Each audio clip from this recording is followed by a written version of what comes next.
Driver na ko yun ni ano eh. Ni President Cabrera. Sundiin ko si Miss Lily. Gago! Alright, tunay. Tara. Thank you. Hindi ba kasya? Tangin na. Hindi ako dadaan. So, kailan natin gumamit ng e-chat kasi daming natingin sa akin, baka wala na kubuang. Mas maganda ito may e-chat kasi sabi niya may kausap. Gamitan natin ng kapaw na mukha. Ambal niya. Kabalo mo sa Bisaya, ambal niya. Sige, manaog ko. Ambal niya sa akin. Manaog na siya. Ano yung boss ko eh? Bisaya, English, Tagalog. Marunong siya nun. Kaya, mga katulong niya, mag-chismis sa kanya, maintindihan niya. Ano? Yan. Sino yun? Si Marcos yan? Si Marcos na yun. Grabe ha, kaya na maganda yung car.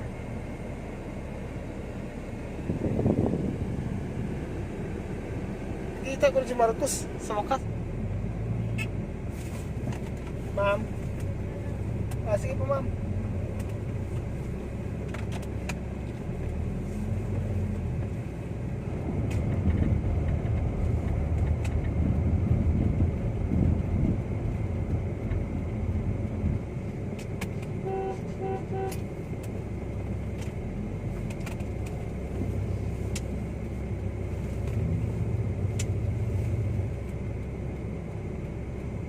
Yan, bumaba na.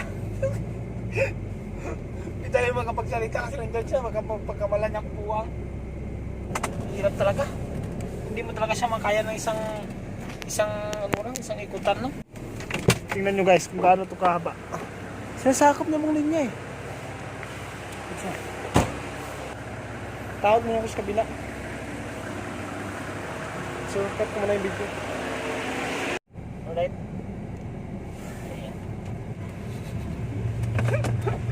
Napangan ko yung taga-para natin sa likod. Kasi kung sabi niya, tama na kuya, stop, imuloy.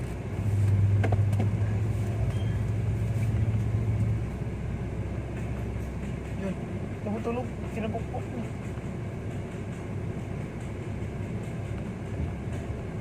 Alright. Pwede na dyan, okay na. Okay na.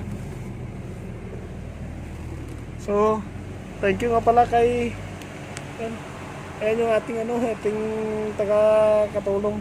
Kasi mahirap eh. Ayan. Kaya na yan. Okay, ako na din. Okay na. Ako na lang. Okay na, alam ko na yan. Yung laki na, mahirap eh. Ang yabang no. Porque kaya na yan, hindi na siya napatulong. Nagmamadali ako kasi bibigyan ako ng buso ng tip. Kasi sabi niya, Rolex, bilisan mo, i-parking mo doon sa parking. Kasi bibigyan kita ng tip kasi din-ride mo ko ng mahabang car. Malaki si boss mabigyan ng tip. Kasi galante yan siya. Hindi siya katulad ng ibang boss na mabigyan ng tip, 100. Tapos 300. Tingnan mo, pakita ko sa inyo kung magkano ibigay tip sa atin.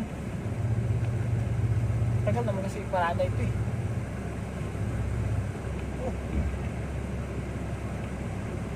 Alright, okay. Close the parenthesis. So, hanggang dito lang muna. Pupunta muna ako sa boss ko kasi sabi niya ibigyan ako ng tip. Update ko na lang kayo mamaya. Alright. Tagal kasi ng boss ko, tinawag niya ako din na kuhanin ko yung aking tip. Kasi kanina diba, din-live ko siya, sinundo ko sa hospital. Kasi Pasko ngayon, nagbibigay yung boss ko ng tip. Ang hina talaga niya magbigay ng tip. Napakahina. Kaya ka binigay sa akin tip. Silipin ko nga.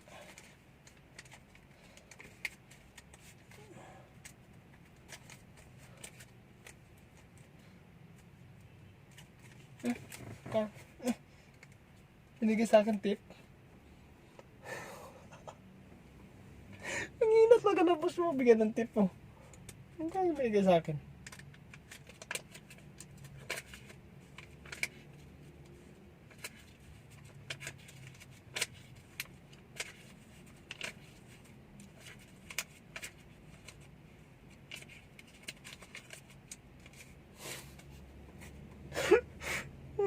Grabe talaga ang boss ko. Salamat nga pala sa boss ko. Kala ko, yung binigay sa akin tip, 1,000 lang. Kasi, nakaganito siya, oh. Nakaganito, oh. Tapos, nung sinabi, pinasok ko agad sa bulsa ko, eh. Kasi, nahiya ako bilang sa tabi niya, eh. Ngayon, madami-dami din pala. Oh? Grabe ko lang. So hanggang dito na lang yung video natin. Update ko na lang kayo sa susunod na mga pangyayari. Bago ang lahat, don't forget subscribe, like and share. So thank you.